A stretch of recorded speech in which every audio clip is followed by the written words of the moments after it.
Is TikTok evil? Let's talk about that.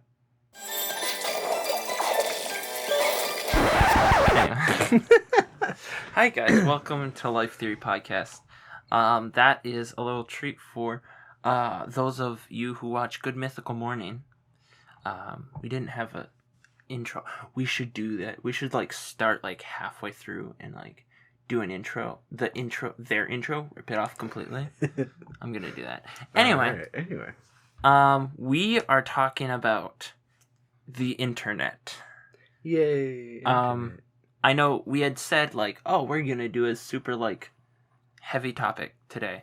We are not ready. Going to.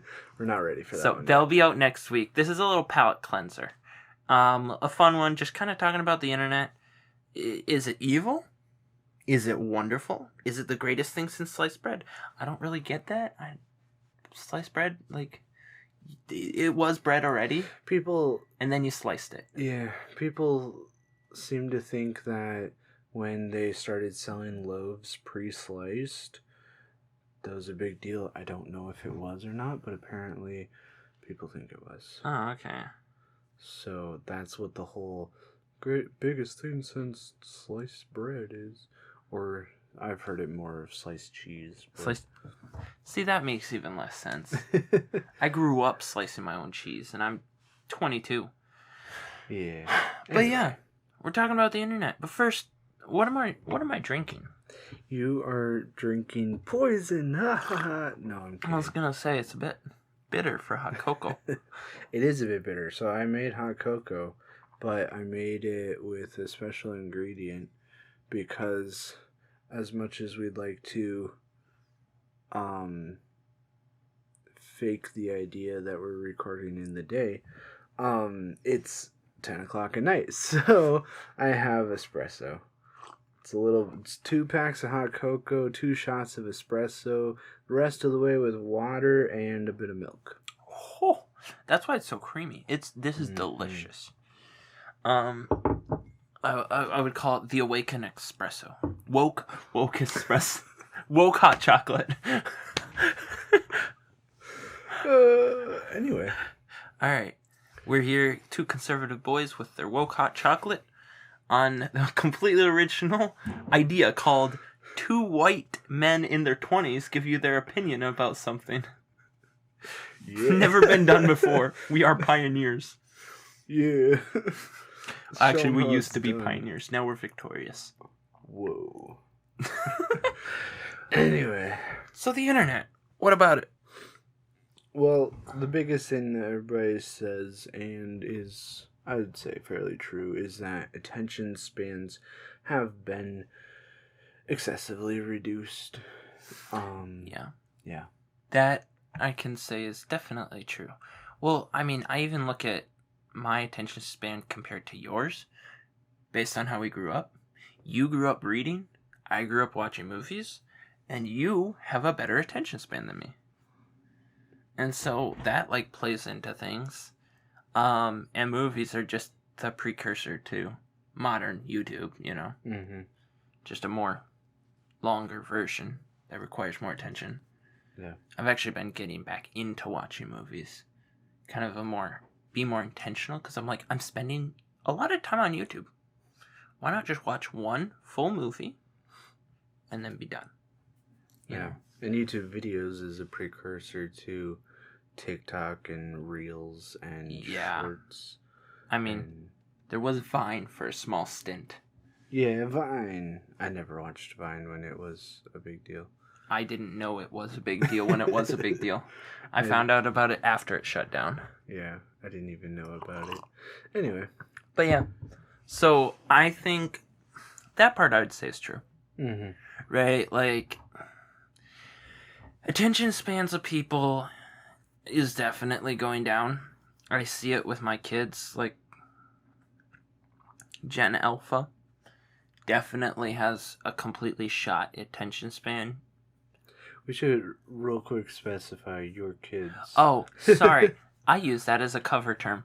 I used to work as a behavioral therapist for children, and I now work as a paraprofessional for elementary school children. So when I say my kids, I'm referring to the children I work with professionally. Yeah. Anyway.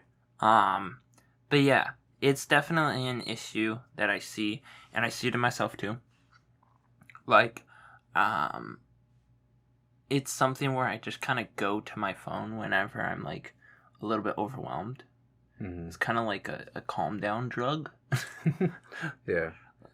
And that's something that I noticed, and it's not specifically about videos, shorts, reels, sure. I can't think of the word, but that format. Yeah. But one of the first full-time job that I had, which, I mean, I worked full-time hours before that, but not anyway. The first real job, I guess you could say, that I had, that wasn't just a summer job, where I would listen to music. Well, at the time, I had like one playlist that I listened to. And the playlist would last me, it was a big playlist, so 2-3 days. Just being at work, whatever. But then I realized that playlist would start playing, and like I could feel my brain shutting off. It's just the repetitive, and just that feeling of just everything just kind of.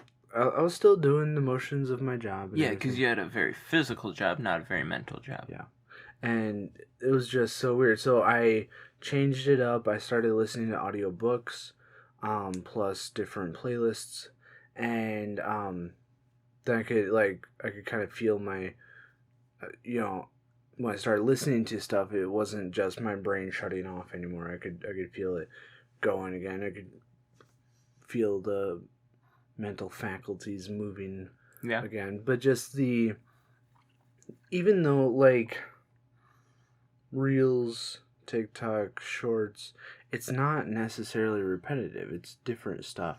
It is. But it's all within a certain amount of time, and this motion, and it's the same is format. Repetitive, same format. And it's actually the algorithm like encourages people to kind of be repetitive. Mm-hmm.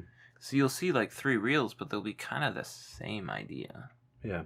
So that's one thing I've noticed too, is just that kind of that same idea of the repetitiveness and the lack of intentionality. Mm-hmm. Just kind of almost more or less shutting things down. Mm-hmm. It's like, and then there's me, who is on the other end of whatever spectrum this is, the spectrum of attention. Mm-hmm. My brain doesn't shut off, it doesn't shut down. It's always doing something. So, like, if my brain is actively doing something else, I don't even feel the need to be on my phone. Like, mm-hmm. I will miss calls if I'm with friends. Mm-hmm. I'll miss everything. I'll get into my car and be like, I have 97 messages and someone just died. Because I'm with friends.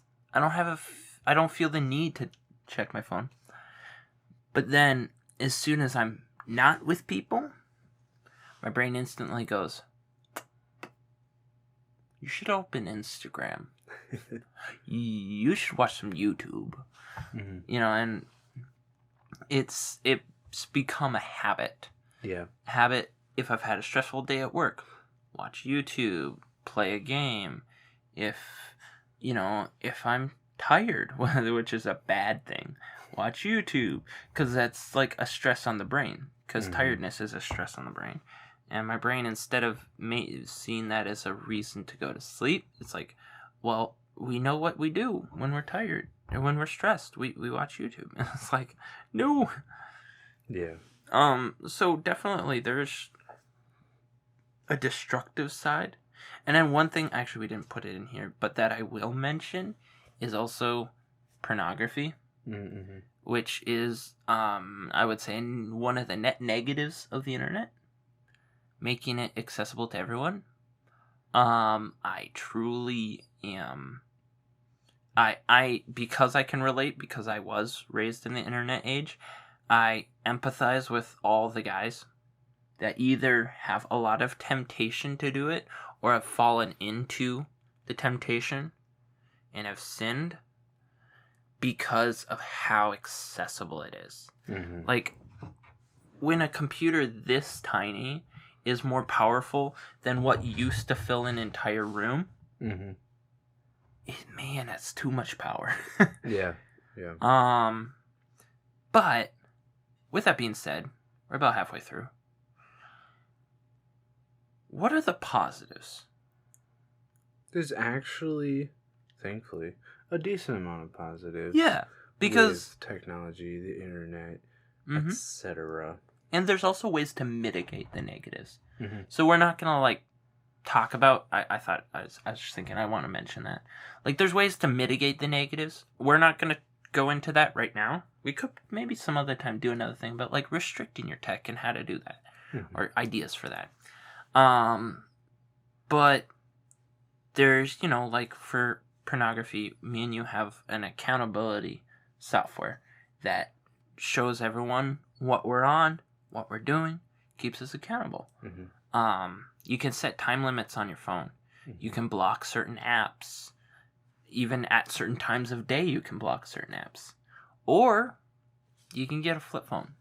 Yeah. You could get that one flip phone. The Cat S22? Yeah. Yeah, it has a little 2.3-inch screen. Makes it annoying to do anything on it. Yeah, it's still a fully functional smartphone, but just a lot smaller with a keyboard. Yeah, it's really cool. But some useful things. Useful things. Ways to use tech. One of the biggest, and definitely, I would say, I would personally think the most useful about tech is connecting with friends, especially long-distance friends. Yeah. That's I would say the biggest thing. Well, I think, communication in general. Mm. I mean, okay. From a theoretical standpoint, it's all communication. True. But direct contact with people, being able to check up on people. I have a friend who we were going to hang out, basically, once a month or once every other month, and then he got accepted to a college in North Dakota.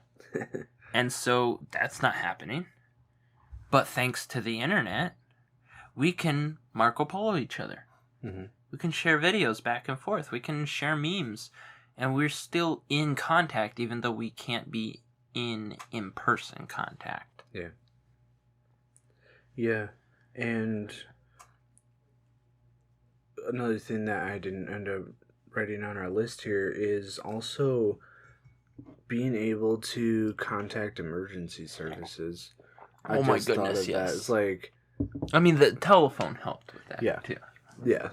Telephone, and then just... But that's technology in general. Mm-hmm. In general. But it's just, I was like, oh, that's actually kind of a big thing. Yeah. Is that contacting emergency services is way easier than... And even just friends and family. Mm-hmm. If something goes wrong, you can you can call someone or text someone, be like, hey, I need help. Mm-hmm. And that didn't used to be the case. I could imagine there's been issues or people that have had crimes happen against them because they had to flag down a random truck instead of being able to call their dad, Yeah. Because their dad wasn't there. I mean, an example to that point, the whole point is also, right now, it's, there's the whole thing of the war between Russia and Ukraine. I mean, we see daily updates on something that's literally the other side of the world. I know. And we get accurate information. Yeah. We don't just get the U.S.'s propaganda. Yeah, we get daily updates same day. Yeah. Which is crazy. Yeah. So, connectivity, communication, long distance communication. One thing that is a useful use of tech. I would put this as second. Yeah. Honestly. Yeah, is learning information. Oh my goodness. The internet being turned into a public library for information and having every format and genre you could imagine. Mm-hmm. I mean, like, insane. everything you're looking at now, the lights, the microphone, the camera. They're not looking at all this. Everything I'm looking at right now, the lights, the microphone, the camera, even lattes. Well, no. That I learned at a coffee shop. I mean, I learned how to make lattes on YouTube. On YouTube. Whatever. Yeah. So, like, in all this tech stuff, I learned on YouTube.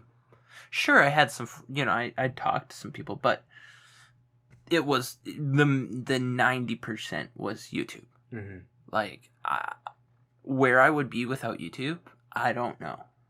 I replaced the valve cover gasket on my vehicle, which required me taking the entire top of the engine apart, replacing a gasket and putting it back together, all because I watched a YouTube video. Yeah. Like, back in the day, that would be either scouring through your manual, which isn't always accurate, or spending $300 to $500 to have a mechanic do it for you. Mm-hmm. And instead, you paid how much for the part? I don't remember. It was a little while back.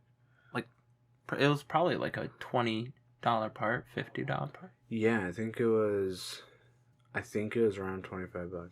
Yeah. You saved $375 or more.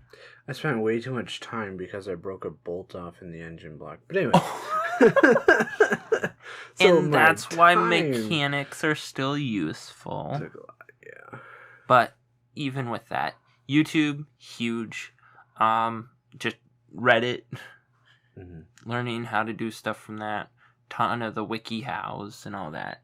It's huge.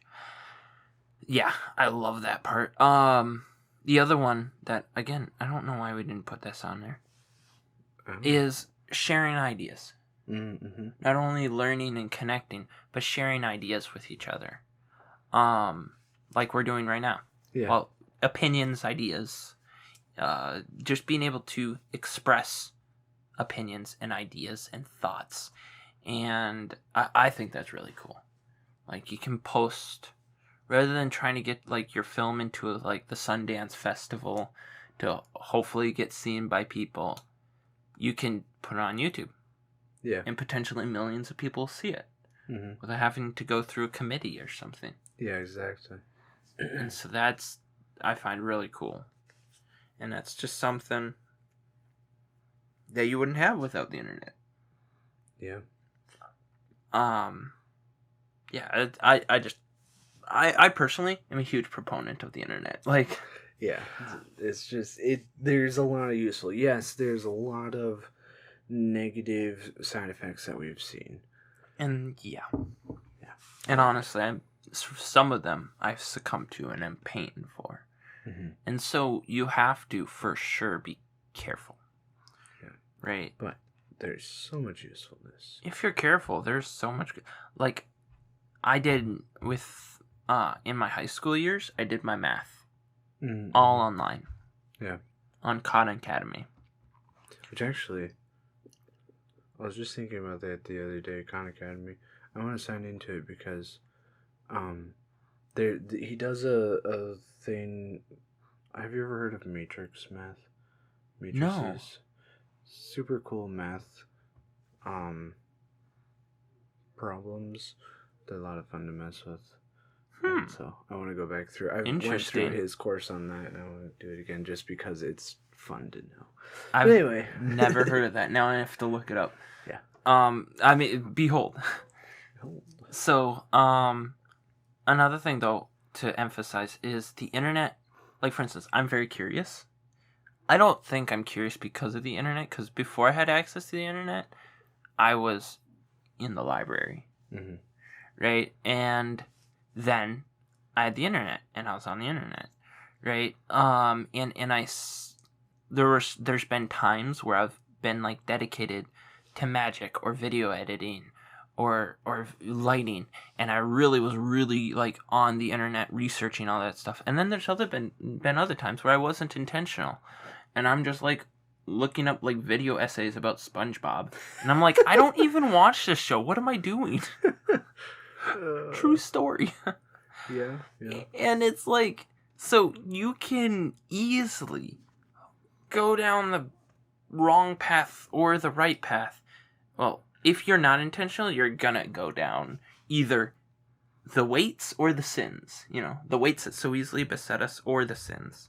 Mm-hmm. And so, but if you're on the internet and you're intentional, I want to intentionally post content to help people and lift them up. Mm-hmm. I want to intentionally ask my friend how they're doing and send my friend a video of what I'm doing. I want to intentionally learn about this topic, right? So the big thing is that I've just found is intentionality. Mm-hmm. So I don't think we're going to get to that, honestly. Mm-hmm. But that's fine. The last thing I want to say. It is not a replacement for human interaction. No. Face-to-face interaction is the more common term Mm-hmm. that we use. But no, it's you being like, oh, I got a phone. I can just text them when they live next door. Or in our case, when they live upstairs or downstairs. That's not a good replacement. Yeah. And another thing is, like when you're around people, you see their flaws, and they can be frustrating at times. Mm-hmm. And when you only text someone, they can appear to be like, oh, great, and we're really good friends. Mm-hmm. Because you can avoid a lot of that stuff because you're not actually in situations with them. Mm-hmm. So the other thing is, don't replace your in-person friends with other internet friends. Yeah. Because that's like stuff that I've done that before. And it leads to just a further separation, literally separation from reality, mm-hmm. to the point where reality sucks and you'd rather just be on your phone because you've built this fantasy. Yeah, basically fantasizing about reality because of the internet. Yeah, because a lot of people, whether it's intentional or not, are just posting and showing the happy parts of life, the good things that are happening. I mean, you're not gonna post if you have a panic attack. Mm-hmm. Like, hey guys, currently having a panic attack. Might get Taco Bell later. Like, oh, Taco Bell. Yeah. So it's just, here's our reminder to you to not let that become your whole life. Not let that become your replacement for face-to-face, human-to-human interaction. Because that interaction is needful. It's very special to us. I mean, when God created Adam, he would actually come... Oh, I just thought of this. God made the entire universe so that it fits right here for him. So Earth is a little speck somewhere in there. Yeah. Yeah. So God made humans on that little speck, and then he would daily go to that speck. Like he himself go to that speck and spend face-to-face time with that human he had made. Yeah. He had all that. Yeah. No, I mean, yeah, he had all that, but then just the fact that And he went all the way down. He's like, no. It's important for us to have face-to-face interaction. It's not like it was, oh, it's so far, like, it wasn't a situation of perspective. Like, it's really far away, so it looks like it's, no, it's like, that's the literal size. Yeah. And yet God, who could fit the literal size of the universe in his hand, went all the made way. himself small enough to be on there to have face-to-face interaction with humans, which is crazy. Yeah. Well, I mean, and you see it all throughout the Bible, just to get on a rant for a little bit. Yeah. Okay. Every time someone's talking about God, like Moses, he got so close to God, he's like, I want to see your face. Yeah. Right? That's what happens when you get close to someone. You want to see him face to face. Yeah. And then Paul, he was talking about, like, now we see in a glass darkly.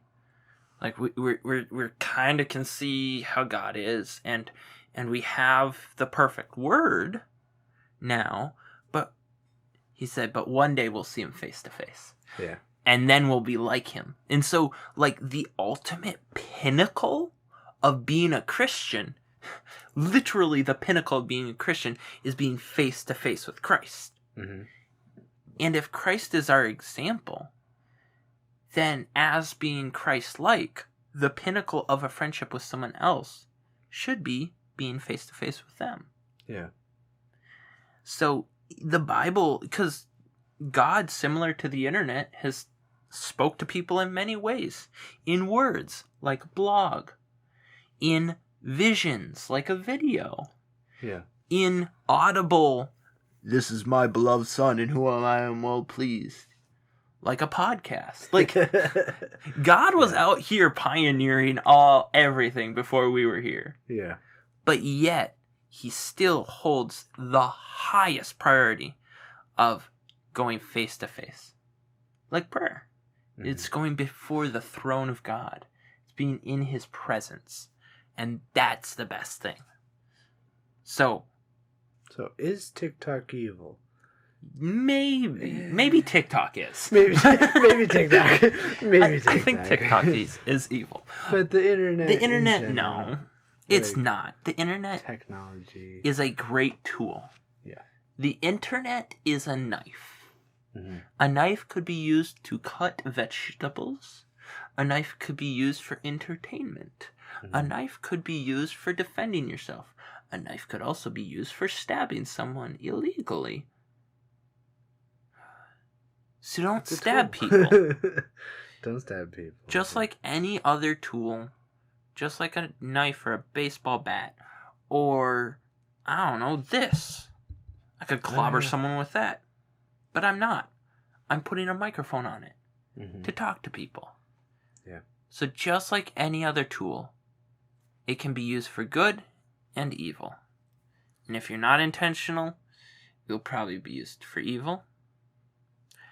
But if you are intentional, it should be used to bring people together and bring them to Christ. And also probably have a good time. And learning. That's the other part. Yeah. Yeah. Well, this was a fun one. Like I said, a kind of a palate cleanser. Yeah. Just kind of maybe a bit silly. A couple of rants, a couple of rabbit trails. Go out, tell your friends, TikTok is evil. Yes, TikTok is the worst. Attention spans, you are mine. Yeah, but anyway, next week, hopefully, we were a little bit late today, but next week we're gonna actually have a bit more of a rhythm moving forward.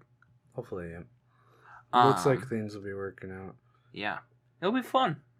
Yeah. And we'll have a new editor. Yay. I bequeath you. Yay. That's a phone, not a memory card. Thank you guys so much for watching. No, Google, I don't want to talk to you. You make so much noise. I do. We'll see you guys next week. Yep. See you guys next week. Bye.